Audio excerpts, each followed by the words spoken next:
Esse é um programa para discutir as relações étnico-raciais na escola. Aqui é um espaço para compartilharmos experiências e percepções sobre o tema, mas tudo de um jeito bem informal, um lugar para você. Eu sou o Galindo, professor da rede, atualmente atuando na Secretaria Estadual de Educação, no Departamento da Diversidade, na coordenação da educação das relações da diversidade étnico-racial. Iauan Florencio Lecangemo, a diretoria Escola Estadual Emília de Iraputã, Mota Morretista.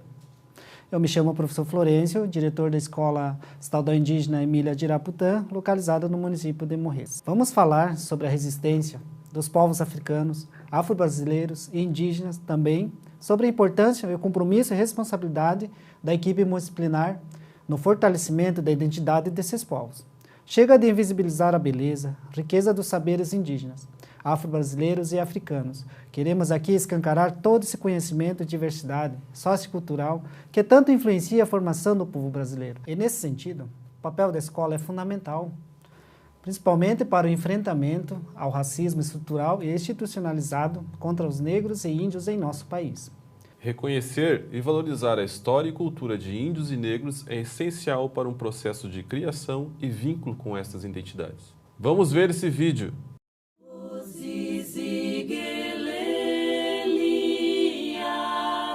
A importância do reconhecimento e da valorização dos indivíduos consiste em um grande desafio das sociedades contemporâneas. Conhecer a sua história e valorizar a sua identidade é primordial em um processo educacional que almeja o acesso, a permanência e o sucesso dos estudantes afro-brasileiros e indígenas nos estabelecimentos de ensino no estado do Paraná.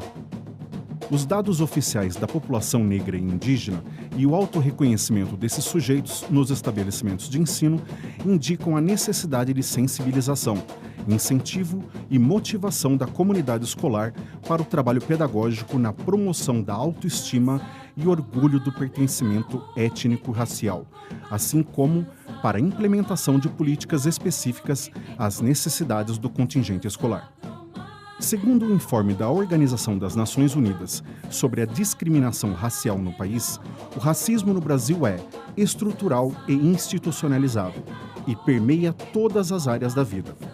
Os peritos da entidade concluíram o relatório afirmando que o mito da democracia racial ainda existe na sociedade brasileira e que boa parte dela ainda nega a existência de racismo.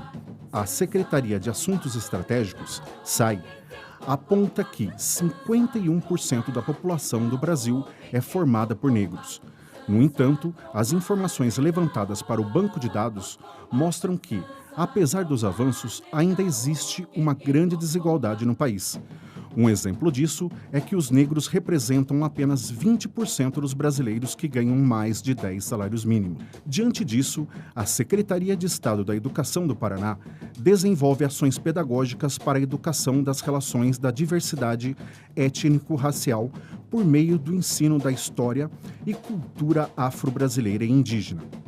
Essa ação é uma política pública educacional que visa garantir o reconhecimento e a valorização da identidade étnico-racial da população negra e indígena. Para realizar esse trabalho, existem as equipes multidisciplinares, que são constituídas e organizadas no espaço escolar para orientar e auxiliar o desenvolvimento das ações relativas à educação das relações étnico-raciais e o ensino da história e cultura afro-brasileira, africana e indígena durante o período letivo, na perspectiva de contribuir para que o aluno e a aluna negra, quilombola e indígena mire-se de forma positiva pela valorização da história de seu povo e da participação efetiva na construção da riqueza e da identidade do país.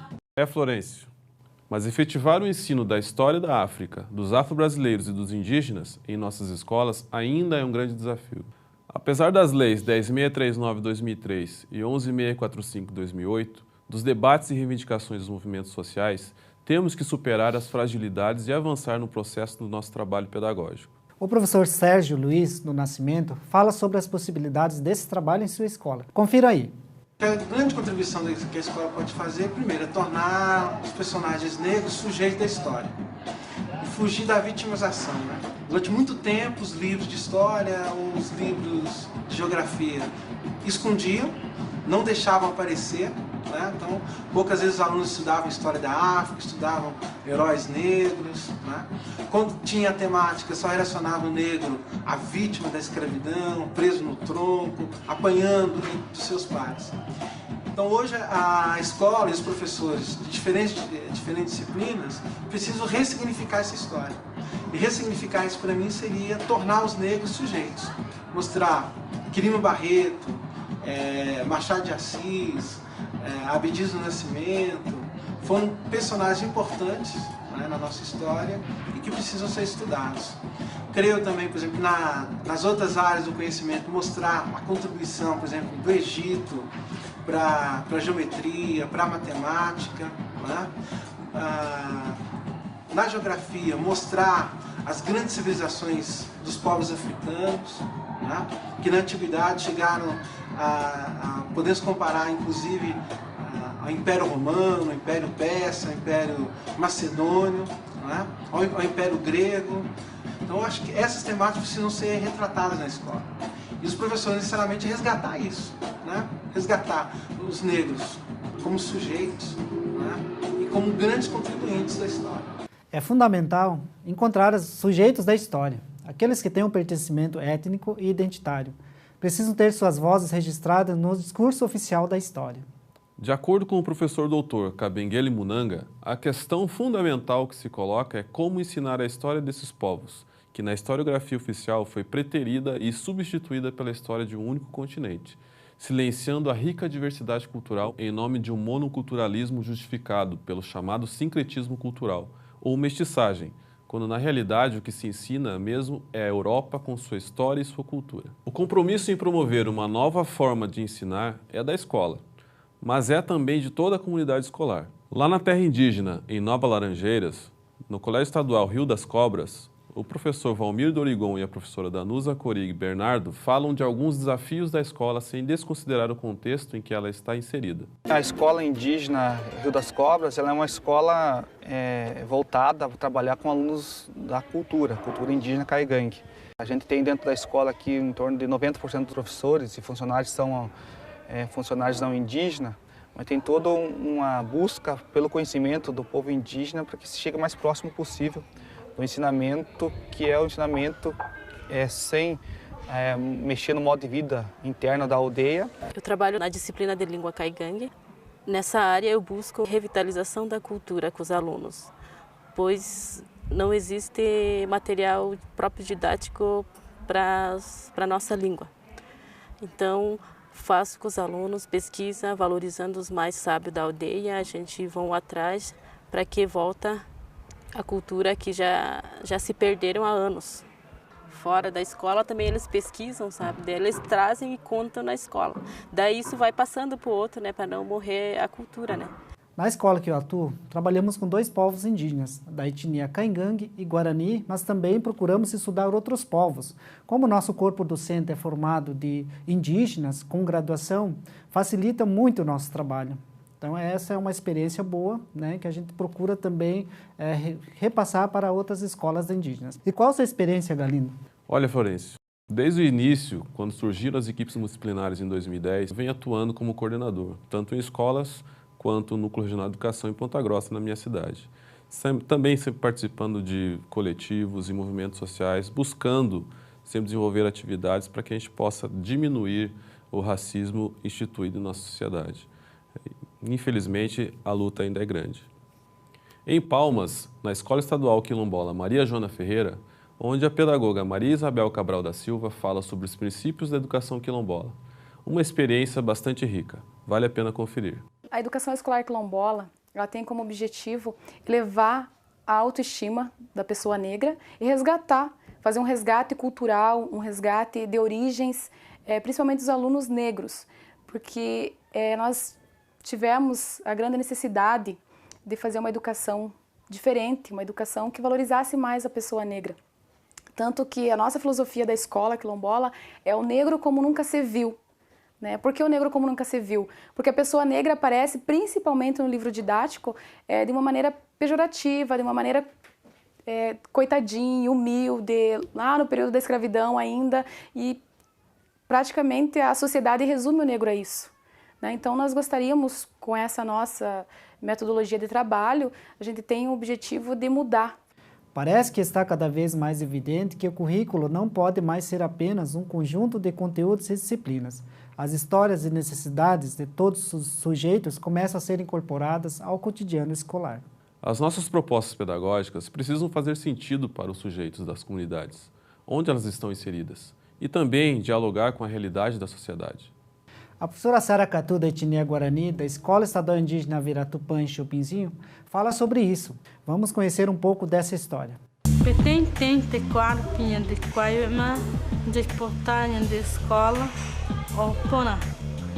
No garupi a rede de Japão, minha de querer, minha de tranquilo, pona escola que minha de querer, pona o Japão. Eu aprendi a escrever com 5 anos. Não foi assim, pegando o lápis que eu aprendi a escrever. Para nós, a fala é mais importante do que escrever. Eu fui uma aluna de um colégio, terminei o 2º grau. Então, para mim foi difícil estar ali no meio dos não indígenas e eu não conseguia assim falar, perguntar. Primeiro, eu tenho que pensar no Guarani, depois para escrever no português. Reconhecer-se dentro do processo de ensino é algo que precisamos trabalhar com nossos alunos, em especial alunos negros e indígenas. Até mesmo porque você só se identifica com o que conhece. E se você não conhece a sua história, a história dos seus antepassados, fica complicado. Precisamos construir estratégias para garantir que nossos alunos e alunas se reconheçam. É sobre isso que a professora Nará Souza Oliveira fala. Então vamos ver, Florêncio. Se descobrir o que precisa fazer, o que precisa ser feito para melhorar a atuação das comunidades negras e indígenas ou de alunos e alunas, de estudantes negros e indígenas no contexto escolar comum, fora de suas comunidades. O trabalho pedagógico deverá ser durante todo o ano trabalhando autoestima, conhecimento, identidade, valorização, promoção, promovendo, fazendo ações durante todo o ano para que, ao final do ano, haja aquela espontaneidade de estudantes chegarem para fazer a matrícula, ou pais, ou mães, ou tios responsáveis, chegarem na secretaria da escola e falar negro, negra, indígena ou não. Então, esta ação seria culminada com a autodeclaração por consciência, por estudo, por assumir a própria identidade. Não aquela pergunta, quem é negro vem fazer a matrícula agora? Você é negro na matrícula? Quem é negro levanta a mão em sala de aula? Quem é indígena? Sem essa prática tradicional. A escola pode ser um espaço fundamental para a superação do preconceito e racismo. Garantir espaços de discussões e planejamentos coletivos são essenciais para a valorização das riquezas e belezas e resistência dos povos africanos, afro-brasileiros e indígenas. Temos a legislação e nosso desafio é fazer com que ela se torne uma realidade em nossas salas de aula. E é para isso que estamos aqui, para enfrentar esse desafio. Até uma próxima.